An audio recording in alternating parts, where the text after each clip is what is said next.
ground is so rocky here, it keeps flipping my cart. I'm gonna go ahead and lay it flat to try to lower the center of gravity.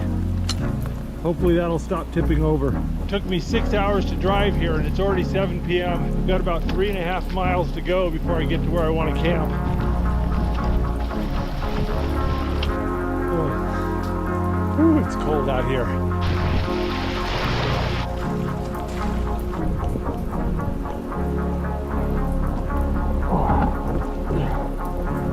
Oh, these rocks are killing me. I've flipped my cart or had to adjust my load so many times so far. This is really slowing me down.